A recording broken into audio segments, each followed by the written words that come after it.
بسم الله الرحمن الرحيم سبح لله ما في السماوات وما في الأرض وهو العزيز الحكيم يا أيها الذين آمنوا لم تقولون ما لا تفعلون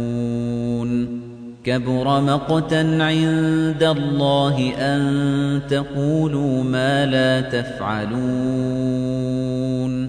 إن الله يحب الذين يقاتلون في سبيله صفا كأنهم بنيان مرصوص وإذ قال موسى لقومه يا قوم لم تؤذونني وقد تعلمون أني رسول الله إليكم فلما زاغوا أزاغ الله قلوبهم والله لا يهدي القوم الفاسقين وإذ قال عيسى ابن مريم يا بني إسرائيل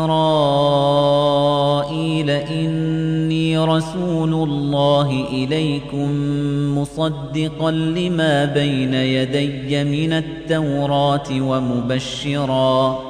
مصدقا لما بين يدي من التوراة ومبشرا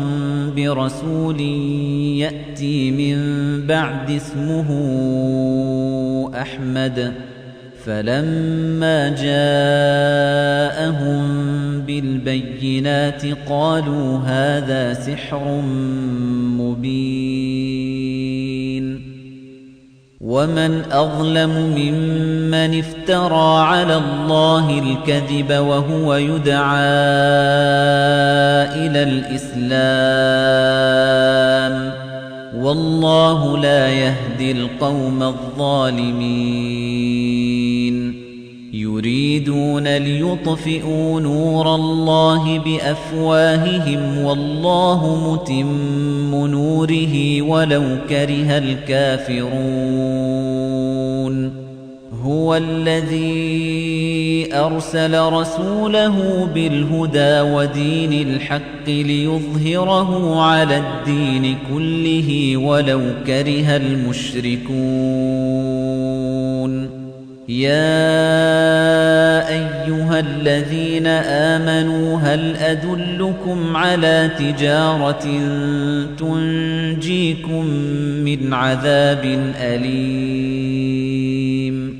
تؤمنون بالله ورسوله وتجاهدون في سبيل الله بأموالكم وأنفسكم ذلكم خير لكم إن كنتم تعلمون يغفر لكم ذنوبكم ويدخلكم جنات تجري من تحتها الأنهار ومساكن طيبة في جنات عدن ذلك الفوز العظيم وأخرى تحبونها نصر من الله وفتح قريب وبشر المؤمنين يا أيها الذين آمنوا كونوا أنصار الله كما قال عيسى ابن مريم للحواريين من أنصاري إلى الله قال الحواريون نحن أنصار الله فآمنت طائفة من بني إسرائيل وكفرت طائفة